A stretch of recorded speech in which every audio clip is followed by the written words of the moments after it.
Hello and welcome back to Lawfully Chaotic, season Welcome us 2, back. episode. Hello. Welcome We're us back. Hello, Shunjin. early in. Thank you, Jeff. Welcome back, season 2, episode 3. Tonight we're going to talk about the Raven Queen. Some more because Barry did an amazing read of her intro Right. 2 weeks ago, which was awesome. Hello, Joe Hearns. Joe Earns. Thank you for joining. Before we start, so Sharon is going to allow Jason and I to make a statement. and let us I'm emphasize. I'm just getting there. To make a statement, not a discussion or a conversation, a statement. She's allowing us. Yeah, to be on clear. the OGL, Yeah. shit. So sorry, Jeff, we're not gonna. When it's rant half too past a hard. freckle, that's the time for us to go on Maybe, with the show. maybe if Sharon allows us towards the end of the show, we could bitch about it. But before that, you guys have any announcements? Yeah, we did. That's exactly what I'm reacting to. Is the D&D Shorts video, which was a revelation. Very informative. Announcements. The only thing I've got, well, first of all, I want to apologize. I've been very lax on my Instagram feed because I've been extremely busy with real life work. Not that this isn't, but with client stuff over the past few weeks, it's been eating up a lot of my time. But as of today, I think I finally have a breather and things should get back to normal. So I'm going to get back onto Instagram and post all kinds of good stuff. I haven't done a magic item in a while, so I want to do that. And likewise, I did, however, get all of our season 1 videos of Lawfully Chaotic up on our YouTube channels. Well, the RPG and Company YouTube channel and the Lawfully Chaotic YouTube channel. Jason, I don't know if they're up on the TTRPG Academy channel. But Oh that yeah, everything is.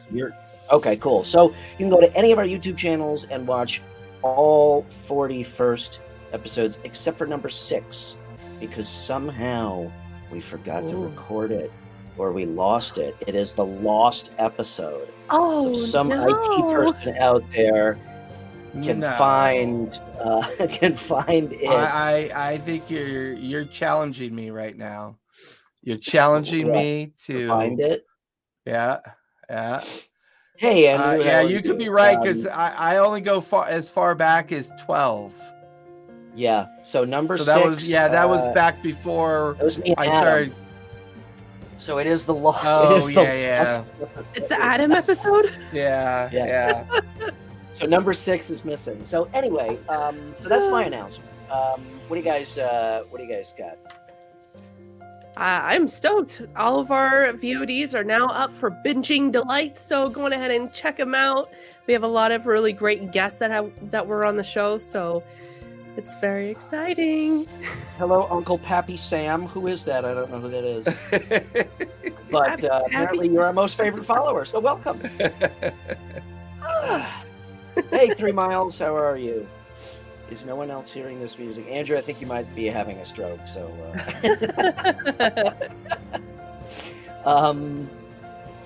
Jason, you got any announcements before we... For some reason, my Nightbot's not working. I'll have to look into Oh, that. Fatal, how are you? Hey, what's up? How are you? Yeah. Uncle Pappy Miss Sam. you That's too. Fatal. Fatal changed his handle. That's funny. Nice. So what have you been up to, Jason? Announcement. Wise, I've been getting back into creativity. Studio 2.0 is a third built. The final design is done.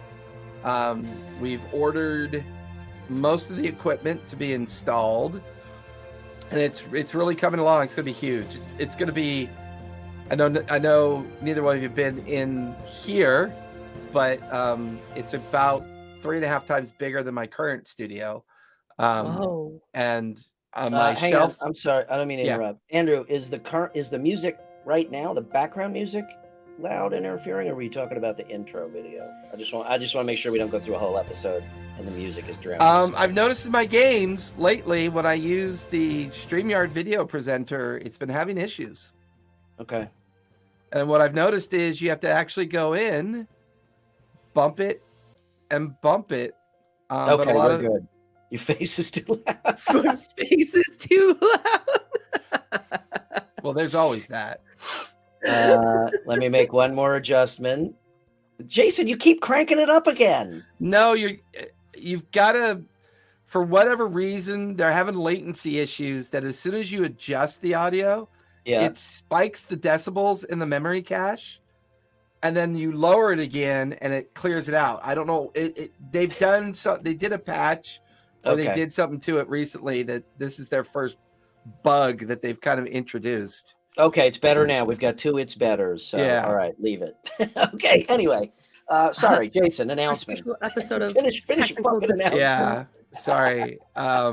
Yeah. Just working on the new studio. Been taking a lot of creative time lately to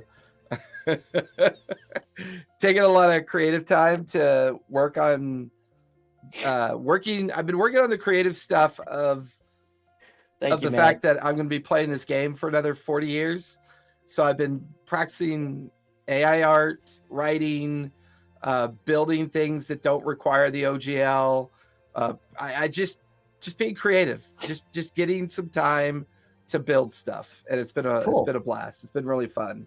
Awesome. Good. And running 10 full tables per use. Wow.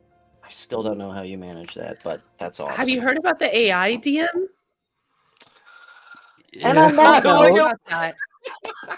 on that note, how about we each make a statement on the whole OGL Oh my shit? God, you're so funny. Barry, you so triggered Brian right there. Did And you see here that we go. intake Yep. of breath? Brian was like, So, Jason, would you like to go first, or would you like me to? no, you go first. I can Okay. wrap it up. So my information is mostly based on the video from D&D Shorts. Thank you, D&D Shorts, for putting that out. That is the final one, the 17-minute video, where he basically aggregated all the shit that we've been talking about and the leaks that he's gotten from inside of WotC, which were corroborated and cross-corroborated. And if you watch the video, he explains that he had his lawyers check it out. So basically, the moral of the story is that I trust what he has said, because he trusts what the people who told him the information have said. So it's really, I was really pretty blown away when I watched that video, and I realized that this whole deal with WotC goes way beyond OGL and licensing. That is obviously the crux of it, but it goes way beyond that, and it's kind of that the OGL is kind of not even in my head anymore. It is the realization that Chris Cow, who is now basically in charge at WotC, I don't remember his title. I think it's something in charge. Lead. He's like the executive digital designer or something like right, of digital gaming or something like that. And basically, you can go watch the video. I'll put a link in the chat at some point when I'm done. But so I'm not going to rehash the whole thing. But basically, what it comes down to is this guy. Yeah, exactly. Jeff just summed it up. So I kind of don't need to say what I'm going to say now. But basically, this guy comes from a digital gaming background. He doesn't play the game. He's never played role-playing games. His attitude towards the game itself and the community is piss poor, outright hostile. The word from on high from Hasbro came down that D&D is under-monetized, and as soon as everybody at the executive level, I'm assuming, over at WotC and Hasbro heard this, everybody's hair was on fire to figure out how to monetize the fuck out of the game. And rather than working with the community and understanding their own product, they're just taking their own background and expertise and shoehorning the game into that, which for D&D means turning a tabletop role-playing game into a video game. No joke. A la Fortnite or WoW. and microtransactioning the fuck out of it. And it really blew me away to hear that this is not only just uninformed decision making, but outright hostile decision making. And it really just makes me very sad. I felt more sad than outrage. I felt a lot of outrage, but I felt more sad because this is, for all of us, obviously, and for myself, a huge part of what I grew up with. Okay, that was, if I could say one thing that kind of defined my childhood, it was role-playing games with my friends, 3 of which are in the chat right now. Buying D&D to kill it, yeah, exactly. So I felt very sad because, like Jason stated, this is how corporate America works, and corporate America's MO is 1 or 2 or a small handful of uninformed fucks basically screwing it up for tens of thousands of people. And that is truly what is happening here. And this guy needs to be called out. Not that it's going to make an inch of difference, but he needs to be called out. And yeah, it is. It's corporate America. And it's just sad that something that has survived for 40 years in spite of itself, okay, is now going to be basically destroyed in a very short amount of time. And no, I don't think 50 years. Thank you. And no, I don't think that role-playing games are going to die. Obviously, that's not true. D&D itself, the game, might actually survive this. WotC won't. They've already fucked themselves.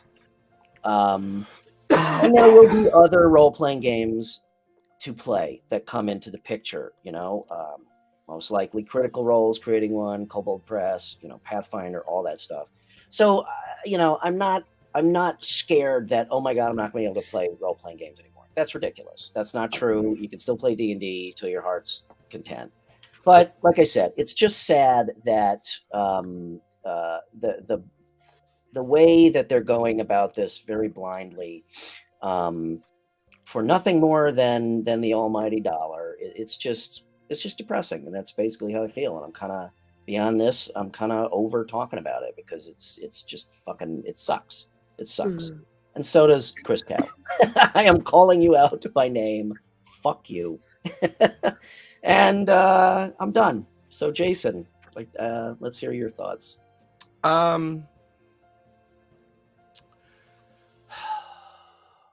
This is going to be interesting because it's going to sound a little strange, but so 2 parts, and then I'm done with it. Part 1, don't assume that 20 years of something not being touched means success. That was a mistake on the community. That's on them.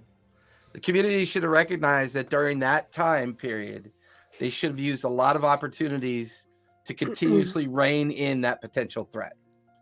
So apathy is not a strategy. And I think we've all learned from that. Number 2, corporations are not people. Corporations are not capitalism. Corporations are machines that want to print money for the people that own shares in their corporate stock. There is no moralistic quality that they follow. They are not religious centers. They are not moral principles. They are not people. They are not institutions that have your well-being in mind. And they never will. It's that simple.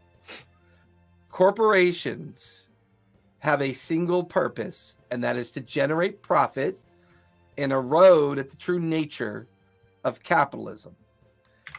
Once you know this, sure, WotC is a symptom of the problem. This is where, as a community of consumers, you have to use the only tool at your disposal, and that is choosing not to buy product from a corporation to teach them a lesson.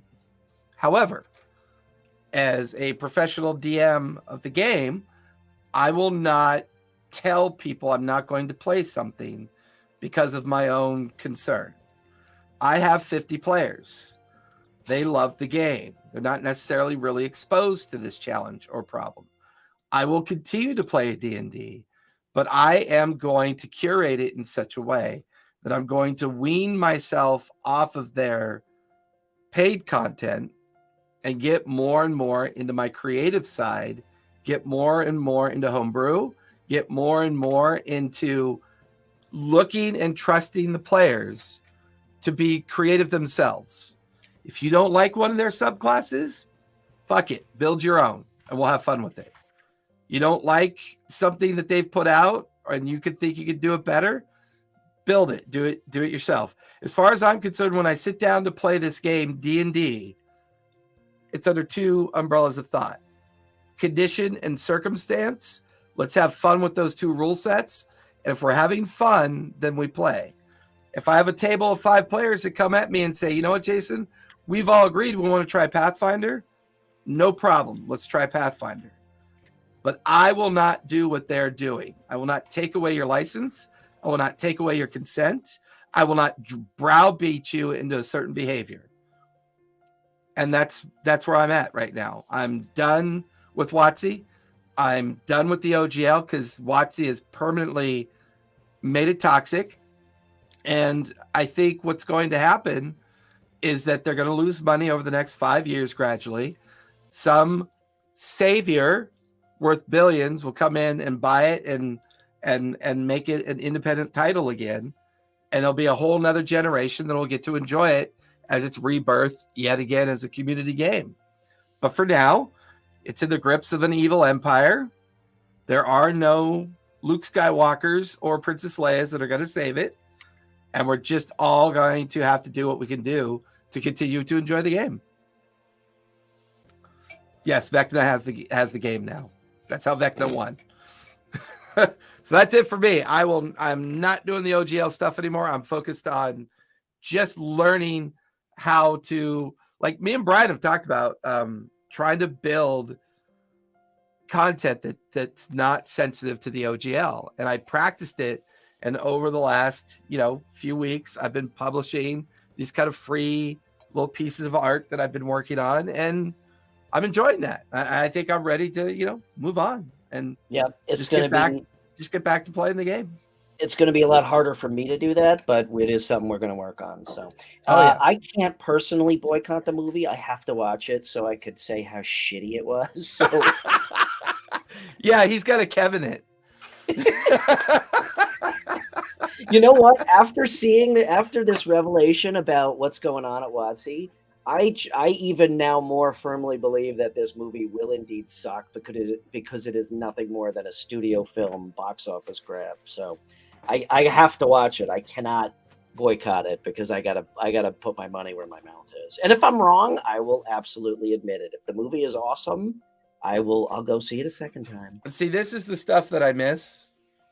This was a Forgotten Realms publication from 1985 of a third-party publication. Netagoro. Forgotten Realms, Aurora's Whole Realms. Your video's backwards. I know. My camera's inverted. That's why. I know. But this is the stuff I'm going to spend my money on this year.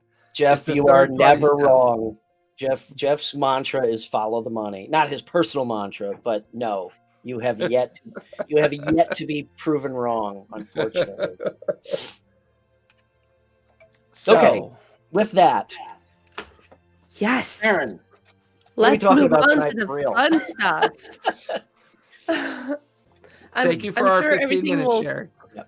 Yeah, I'm sure everything will cool down. D&D is resilient, and so is the community. I have no doubts that, everyone's gonna take back D&D for what it is. So it's only failed its first death save. It's only failed its first. It's only failed its first death save, but it's got its vorpal sword. It's got its vorpal sword. So it's vorpal sword. We are cleansed.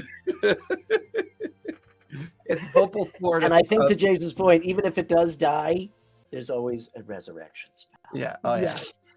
I've been through 3 of them, so I know it's possible.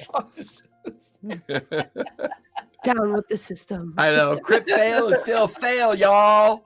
Okay, let's talk about the Raven Queen. The Raven Queen. Hmm. All right.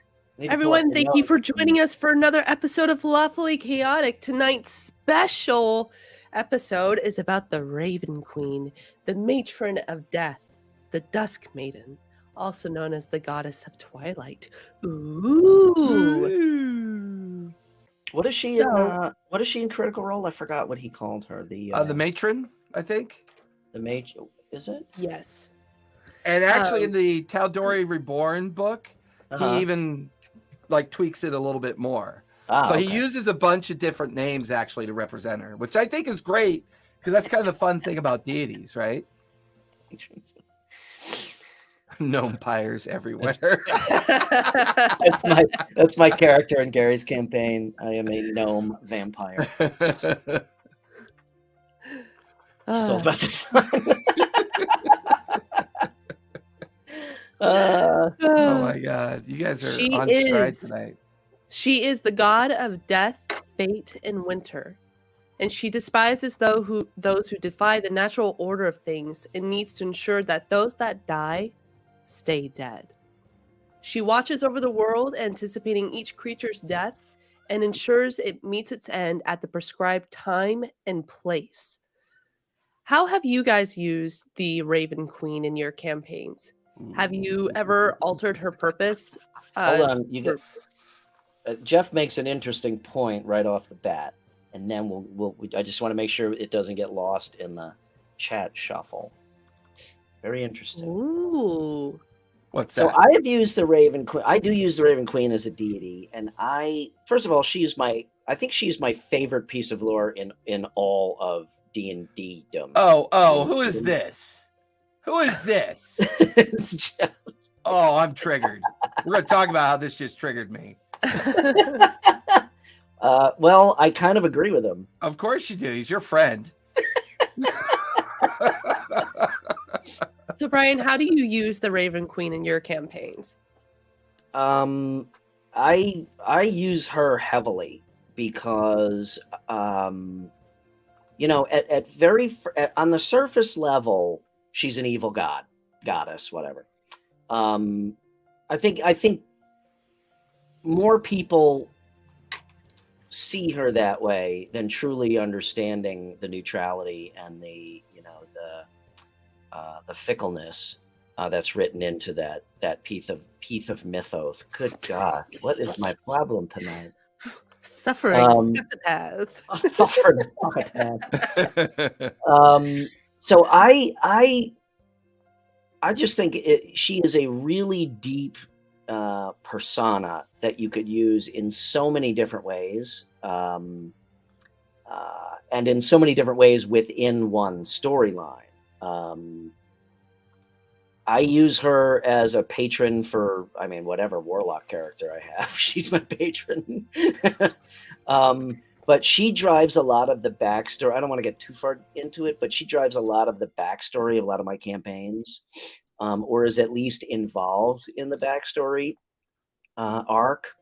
And like I said, I love the fact that she's kind of almost like the tragic hero. I liken her to Thanos a little bit, Kind of like an anti-hero. Yeah. And I know Thanos was the bad guy. He certainly wasn't a hero, but when you really, I actually think that Thanos is probably one of the best, if not the best, movie villain ever written, because it was so believable. And when you really looked at what he was doing, there were reasons behind it, more than just, I want to take over the universe or whatever. And I think that you can really, really identify with that character. And I think that there's similarities going on with her, because there's so much there. You can really identify with her. Plus the fact that I think the Shadowfell is just a fantastic setting to utilize. So I rely on her heavily to help the story out in my campaigns. Yeah, so is the Shadowfell like the realm of the Raven Queen, like specifically for her domain? Yes. And is she the only god that has like a realm for her? No. but she is the only one. That is basically her realm. She sits in her castle in the Shadowfell. Well, and She the is reason ascended. She Okay. is a deity. She is a goddess. But She is okay, if ascended. she's ascended, then technically she should be a saint. So Hmm. the reason why she has her own realm is because she's the matron of death. Mhm. And she uses her realm to guide people to other planes of existence as they either pass into the ether, the celestial. She's even willing to guide them to the 9 levels of hell if that's the fate that they choose for themselves. Mhm. But the fundamental purpose of the Raven Queen is to point out that all other deities are expressive. She's the first deity, almost the second, because had Vecna ascended, you would have had the Raven Queen and Vecna battling it out for the mortal souls of Exandria or whatever world you want to Ooh. use them in. So her existence is transcendental. What she represents is the fact that there's always a positive avatar available to the relationship between the deity and the mortal coil. The rest of the gods fled in supposed protection of the children. She views them fleeing as weakness and the sealing of the celestial gates as, a weakness to the fact that you ran away from your responsibility, you ran away from your children. And she ascended out of that moral ambiguity and became the one and only true God of the balance of life. And I love it. I love her. I think she is a great way to center dozens of campaigns around. Yeah. And one of my players reminded me of an interesting point. You can have a deity and a patron, and they don't have to be exclusive to or inclusive to each other. Mhm. You could be a follower of the Raven Queen or the matron, but you could also have a patron that might be fey or could be mortal in the sense that there's someone you patron, but you could also follow a goddess or god. So I've got a player in our Wednesday night game, History of Tal'Dorei, or the Hidden Past of Tal'Dorei, that we've been running for about 2 months now. And we had a discussion over Discord about it. It was a good reminder for me to remember when I'm thinking about deities and patrons, they're not necessarily always the same. Yeah, another thing that I like about her is, again, so the Shadowfell is the realm of stagnation. Okay, it is, everything slows down, everything is in grays, and everything is stagnant. So it's not only, the way I understand it, it's not only helping those souls along to the afterlife, but it's also questioning if they are ready to go to whatever the afterlife. challenges and right. So a lot of them remain trapped and stagnant in the Shadowfell, which I also think, and she too, at times, flips back and forth from this kind of stagnant existence to these fits of fury or rage or fits of love, and that's where she can then become a force for evil or a force for good, while not truly changing who she is at heart, which I think is just fantastic. And I think it also sets up, she was human, Jeff, at one point. And not a deity. But I think that's a real good point. As she becomes, she was an elf. Yeah. Well, there's 3 different versions. Yeah. I read that she was elven royalty in one, and she was a powerful mage in another one. And then in Exandria, she was a citizen of Avalier. Yeah. Well, the first 2 do go hand in hand, and then Matt's got his canon for her also. But all good though. All 3 of those stories badass in all of them. All 3 of those lores are great reasons why you should use gods in your campaigns, because it's regionally interpretive, right? Like if you're a Goliath tribe, in Western Tal'Dorei up in the crags, you may view Cord as an evil god. because of your own cultural understanding of athleticism, militarism, and how you prosecute your own culture, right? But as soon as you make it into a Mon, you know, there's the annual fight that occurs, and Cord is very much seen differently within a Mon. And that's why gods are so much fun to put in campaigns, that they really create unique opportunities.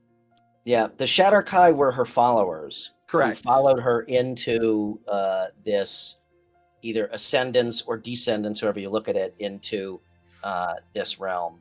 I also, another reason it is so awesome to use is because of that stagnation and that kind of way station to whatever afterlife they're headed to. That, I mean, you could set up an entire campaign arc on just going to the Shadowfell to rescue somebody's soul or something like that. I mean, it's just, there's so much. And you're right. A lot of it is the ambiguity. So Barry, what would you do if that was your backstory deity for a character? How would you interpret her? I mean, I think with reverence, just because of how, like, as people have mentioned, is that she's very ambiguous. Like, even the gods in all of the lores, they don't even know what to make of her. In fact, when she was given the position of, you know, the goddess of death, it was either, you know, you either take this job or we'll just X you, because we don't even know what to do with you because you're so powerful. The sorceress one is by far my favorite. Like, she's badass in all of them. So you can either take this promotion, or we're going to put in charge of the new digital content for WotC. Yeah, I agree with you on that one, Sam. I think one of the great challenges that the game has had at the deity level is that gods tend to be focused on trickery or greed or beauty or illusion, and because magic can't be explained, therefore if you explain it through the idea of gods, it becomes explainable. The one thing we cannot explain is death. Death is going to happen no matter what. So it's that great, you know, juxtaposed reality of the Grim Reaper tale. You know, is the Grim Reaper really evil? Because if we were all immortal, what's the purpose of life? If you have forever to draw a picture, you're never going to draw a picture. Yeah. You just aren't. Sorry, go ahead, Bear. No, she totally reminds me of, like, the ferryman for, like, the River of Styx. Like, it's just guiding people into the next destination. And the way that Liam, yes, Sharon or Karen. Yeah. I think the way that Liam played his character and its relationship with becoming a champion of the Raven Queen, and to know that to become her champion is to know that you're going to die. Right. And the heroic sacrifice tale, the hero's journey, knowing that no matter what they do, especially when Sam Riegel runs out of spell slots for Wish, that no matter what you do, eventually when you conclude your agreements, you're going to the afterlife. You're going to be her champion. It's the modern version. Which one's good? Which one's evil? That's the modern version of Karen, is the New York subway across the river, across the Hudson River to hell, which is New Jersey. Well, like in our Saturday game, Cher, how do you view your relationship with your deity from a playable standpoint? Well, she hasn't really interacted much with the Wild Mother, but there is some sort of respect. Like, I think Mira understands that there's like a greater hold on the world, and she's still trying to navigate and understand it for herself. And I feel like she's sort of kind of treading the path of, like, kind of what Vax is going through in a way. Does the deity lore help? Does it make it more immersive? Does it make you feel more tied to the character's backstory that you've developed? Yeah, totally. Yeah, because Mira's about, life and nature, and that's total druid MO right there. So, yeah, I think she's perfect with the Wild Mother. And I think it's interesting because our campaign is going to be wrapping up soon. We're in the main stretch of the arc after 2 years of playing, and I've kind of fallen in love with all these characters. I've fallen in love with Gork. I've fallen in love with Abraxas, and I know we just wrapped up Fridgette's backstory just now, like after the attack on the Truth Seekers. Yeah, it's weird. I have weird feelings about this one because I don't want to stop playing this campaign. I've had so much fun with it. We don't have to stop, Jason. We can keep going. Continue the campaign like with new characters, I said, new story. We could all ascend to godhood, and then and then are you truly a god? Yeah, come on. There's more. Oh, back to that earlier point about her still being human. That's kind of the remnants of her mortality gradually going away. And that probably explains her purple rages when it comes to her anger, that she has these shedding moments of memory that she's trying to deal with, because as gods as you've ascended into godhood, eventually you'll lose all those memories. You'll lose everything. And that's the narcissism of godhood and being a deity, is eventually you're all powerful. Therefore your memories are irrelevant, and your puppeteering and your control over the things that you want to give you prominence and power become more relevant. So either she's purposely clinging onto those memories to remain tangent in the mortal plane, or she's truly going through that angst of shedding her memories and becoming less and less tied to the memory of her ascension, which I love that. I absolutely love that. Yeah, you put that very eloquently. I think that is really fantastic. See, I converted. Of course, she's a god. Yeah, goddess. Well, a lot of her memories are centered around her previous love with Coralon, wasn't that? Yeah. That was.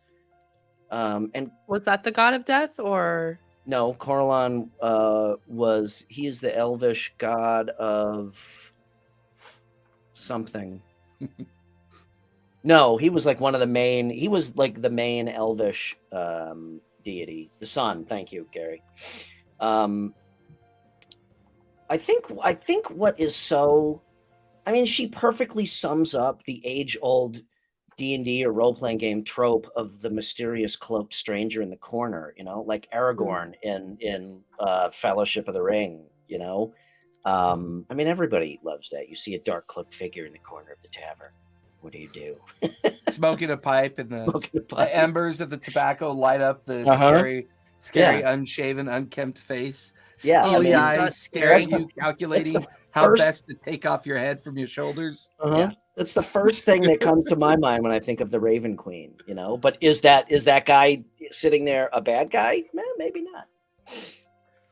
Well, and I think what's interesting too is that the Raven Queen kind of crosses the idea of lineage-based patronage or deity association.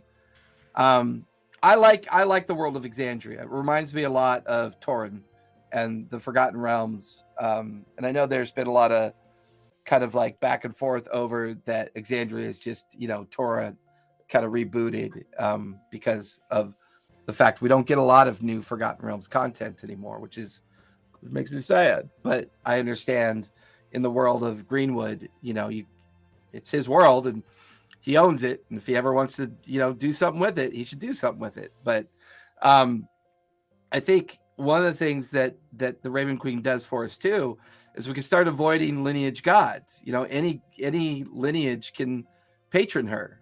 She's not specific to Elven, Orc, or whatever.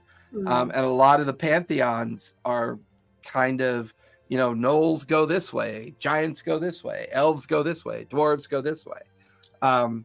And in the world of Exandria, to a certain degree, the elves are slightly diminished in the world of Exandria, right? The Mulzamir is ruined. The Singorn is about the only place in Tal'Dorei you can find them in great numbers. So they're back to being a very reclusive, not always seen, kind of lineage, which I like that about Exandria. It makes them more mysterious, And I think the Raven Queen could be, to some regions of an empire or world, maybe the Raven Queen is the goddess of mystery. Maybe in Drusar she's the goddess of plague. Maybe in Vasselheim she's the goddess of the unknown or the goddess of death, and maybe in Nicodranus she's the Stormlord's concubine.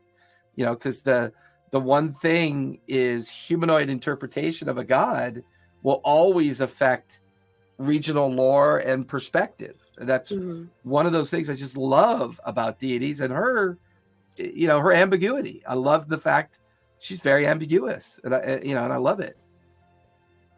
Yeah, you could, right? I finally have, I have this idea that this wonderful energy and this wonderful entity is guiding me safely through to death, right? And she's merciful, and I guess that's one of the things I love about the development of the Exandrian version of the Matron of Death, is that her existence could be interpreted in so many different ways that the lore associated to her could be incalculable. You could develop so much campaign, so much character content, and so much potential interwoven arcing with her, whether you want to make it a major plot point or just an abbreviated plot point. And it's good content. She's just really good content. I think another interesting aspect of her, obviously when you think of death in a role-playing game and the Grim Reaper and all that, undead plays a huge factor. It factors into that in a very large way. And I think it's interesting that, the undead to her is antithesis to what she's really about. So that she actually is against like Orcus and his desire to turn the universe into nothing but fields of the undead. Yeah. Which is I think it's a cool detail about that, where it's not just, she's the goddess of death, so the undead armies are going to ravage the land under her control type of thing. No. She's very much about balance. Yeah. Yeah. Well, and that's what I was really happy with Sam's character, Gork. It gave me an opportunity to remake Grumash. And from an orc warrior's perspective, more importantly, a Templar of Grumash, I remade that in a very kind of, warrior's way. It's like, and it's been a real fun shit. I can't give too much away. It's going to be an interesting ending. And I can't wait to get Sam's opinion on it. It's going to be really fun. I spent an entire weekend writing out 3 endings for the Greying Lands campaign.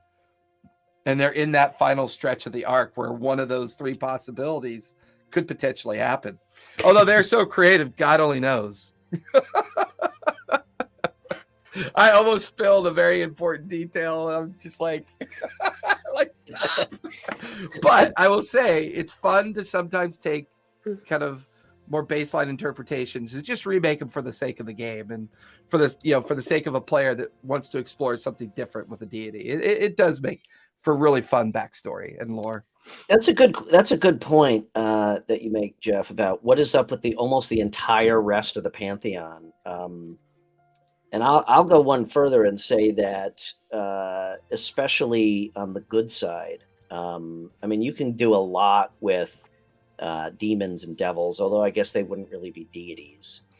But yeah, it's a very shallow most of them are just very shallow and one-sided. Well, they're Right? ancient.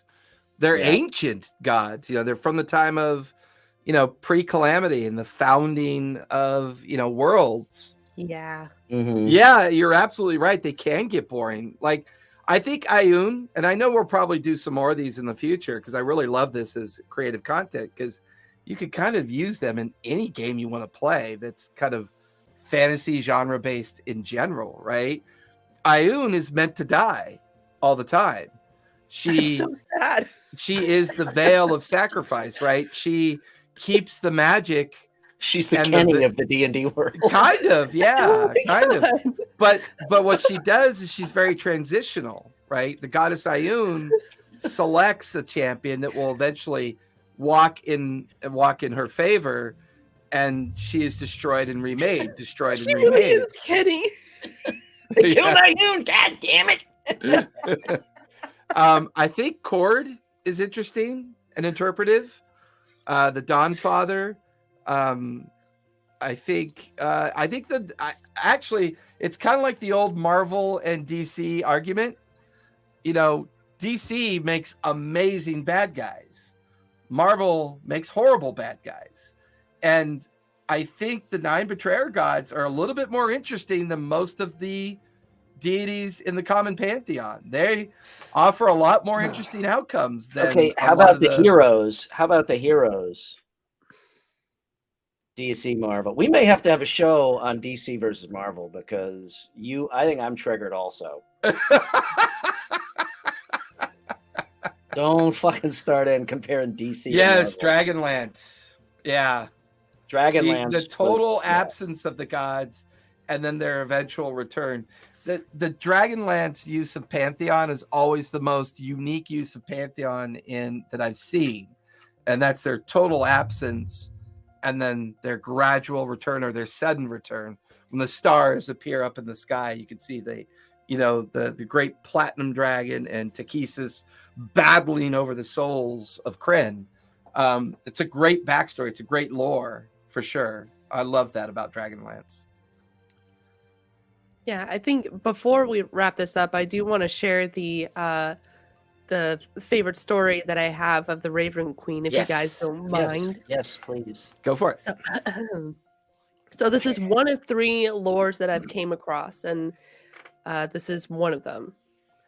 She overthrew the god of the dead, Nerul.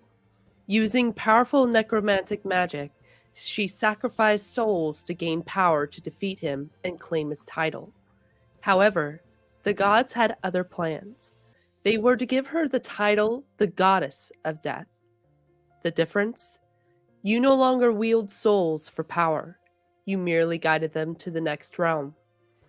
She was not pleased with this title and had no other choice but to accept it, lest she be blighted by the gods themselves. Her plans to become God of the Dead were no more. Eventually, she dropped the name Nira and was reborn as the Raven Queen. Because she was a powerful sorceress who just didn't like the way Nerul ruled, so she's like, I'm gonna totally take over the mantle. Pretty badass. It's interesting you use the word mantle, right? Because in the campaign, it's the death mantle, right? It's her mantle that they recover as one of the prime vestiges, a linking to her pre-ascendancy and her former mortality. Oh my God, how could we not at least briefly discuss episodes 1, 2, 3 of season 2? I'm just saying, holy crap, the new Vox Machina drop is so good. I haven't watched it yet. I can't wait for you to watch it. It's gonna be amazing. It's gonna be amazing. I have to finish the first season. When I put on my beard, I put on my belt, I finally get my beard. I love it. I love it. So cool. Well, then I also like the fact that they show Zara and Cash. I was so excited. Yep. Fun. In Vasselheim. Oof. Yeah. But take the time to watch it. It's amazing. It's really good. As usual, per usual, I don't know how they do it. I don't know how you take 85 sessions and put them into 3 21-minute episodes. I don't know how you do it. That's a lot of work. Well, here's the thing. that I like about that is that everybody that's working on the show is a critter. They have watched the shows and they know exactly how to condense and present, the world of Critical Role. Like if the entirety of the corporate elite in Wizards of the Coast and D&D Beyond were like that, I think it would be such a better world. We'd be in Utopia. Yeah. We'd be in Utopia. It would be amazing. Maybe that's the secret right there, Sharon. Yes. Is Critical Role should just take over D&D. Oh, well. I mean, to a certain degree. For real takeover. Oh, yeah, for real. But to a certain degree. Takeover. Yeah, I will be extremely happy when they. There you go. And I approve this message. There you go. Yeah. I will be extremely happy when they could drop their deals and agreements with D&D. And I will honestly, I will tell you what, if they come out with their own custom rule set, I will start opening tables under their new set. I like narrative style play. I'm not going to go back to heavy mechanical play ever again. It's not going to happen for me. I love handing all of the control back to the players and let them feel like they're very centered in the immersive experience of the game. I like the narrative format. It works. It allows people to be mechanical when they need to be, when they develop. I think what Critical Role has proven, and they're going to prove it even more exceptionally, is that when they're out from underneath those corporate licenses that they're stuck in right now, you're going to see them blossom. You're going to see them turn into what some of the other niche corporations are doing. They're bringing in their community on a regular basis. They're hiring their community. They're listening to that community. They're making enough money to enjoy their lives, but not at the sense of greed and picking the pockets, picking the pockets of those that are their community members. And I know there was a lot of hubbub around their limited response, but they're under license, folks. They can't disparage in any way, or else they're under NDA and other agreements. So when Mercer they're out, Mercer is not one to stir the pot. No, not until he's completely shed of all the concerns. And I think he's recognizing that it's limiting his creativity now, and he's ready. He's ready with Tal'Dorei Reborn and Darrington Press doing well. I think he recognizes that they're ready. That this is perfect time. I am sure, and this is a guess. This is a total guess. This is not based on any information. I do limited work for them on the design side, but this is just all me. I would not be surprised if they have these plans already well in motion. Oh yeah. Even like with Meta Pigeon, their publishing company, they actually showed it in one of the episodes from the Amazon show. So I thought that was really interesting. Like they're starting to put legal backing and corporations behind under their name, like the Darrington Press, either they, hopefully, if they keep up with it, maybe one day they'll be successful. To Ergrin's point, I want to take a minute to talk about that. Just a brief minute. The journey of the narrative playstyle with a player that's unfamiliar with the way it kind of works, Sharon is an excellent example. Jet is an excellent example of the narrative playstyle. They will recognize, they will understand that playground that you're offering, and they will get it. And they're going to get it in the sense that, wow, I have as much, if not more, creativity opportunity here than the actual storyteller has. Because as a player in a narrative idea, I'm feeding off what the players are doing and what they're saying and how they've organized their character. And I truly believe that if Critical Role is going to come out with a system to compete, it's going to be a true narrative system that will help both players and storytellers find how to have that journey together. I think it's going to change the game. I really do think it's going to be our first big change in the way that we play Dungeons and Dragons. Well, if you recall, Vampire the Masquerade was the first true stab at that. Yeah. You And know, people still love it to this day. They love it, that game. Very light mechanics and very, very heavy on storytelling. So it has, you know, it is not unknown to the community by any means. Thanks, Yoda. Agree with Jason, I do. You're welcome. Although she still is not a god. If you want any other solutions to life's problems, just you know where to find me.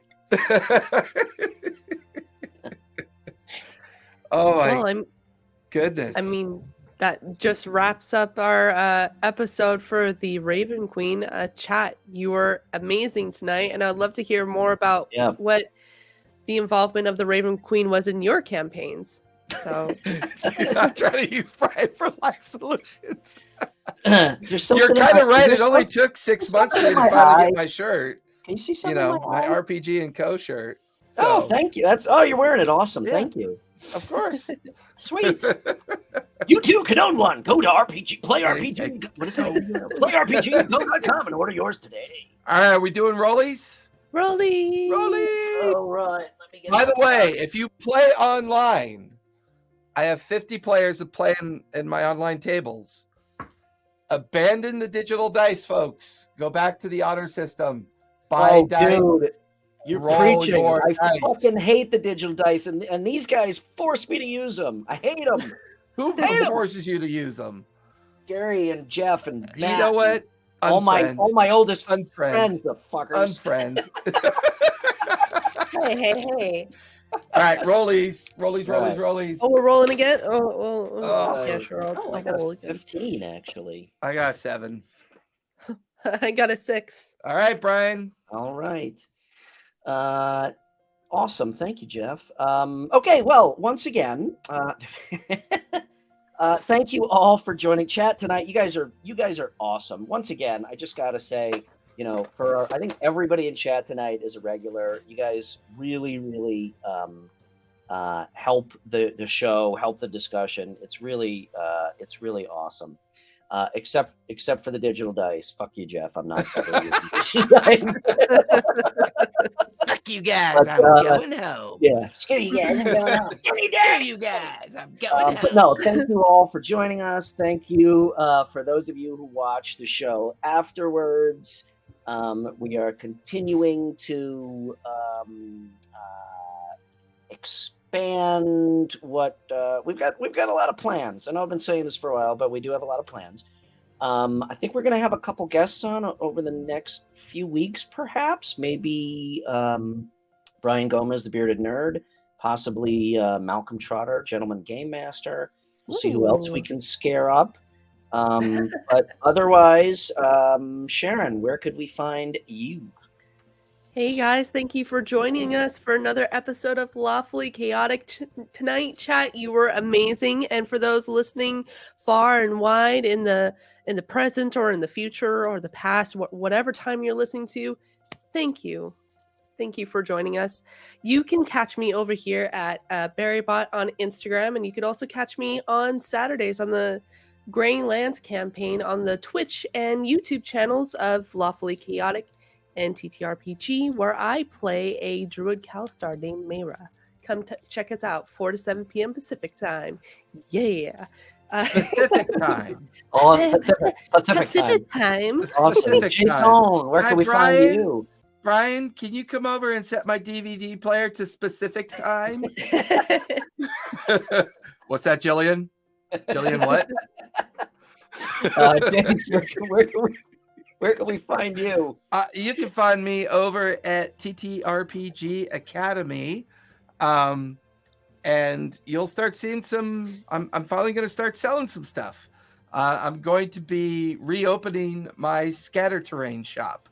I've managed to get a good handle on the 3D printer. I've ordered up my foam kit that I used to use back in the day to make my scatter terrain. And I'm going to make it affordable because terrain is ridiculously expensive. Awesome. And I think for newer storytellers, and newer tables, they could use a little helping hand. You know, a nice 3 or 4 piece hill set that's only $5 or $6 that is very, you know, qualitatively built and uniquely built. And I'll go back to my numbering system because there never will be one that's the same. They're all going to be uniquely handmade and purposely made for newer tables that need that little bit of help with terrain and to bring those tables together. So yeah. And you can find me over at the Twitch Academy, TTRPG Academy, over on Twitch, where you'll find all my socials. So Brian, that's awesome. I am super excited to see to talk to you about that and see what you come out with. I've been watching a couple. There's Radio Diorama. There's a couple others. I'll have to put them up on Instagram, and they do strictly SPX foam or whatever it is for terrain, and the stuff that they make is fucking fantastic. It's expensive though. SPX foam is kind of expensive. I found a nice affordable way to build stuff so that I don't have to like, you know, kill, you know, we could go into this for hours, but yeah, I'm trying to build affordable outcomes because I know how hard it is for newer tables to be able to afford terrain, you know. Well, we'll have to do another terrain show then. Yeah, that'd be kind of fun. Awesome. Cool. You can find me as always at RPG and Co at Instagram. That's the best place to get a hold of me. But also Linktree RPG and Co. Website is Play RPG and Co. So thank you for joining us again, and don't forget TPK. Tell stories, play games, and be kind. Good night, everyone. You guys.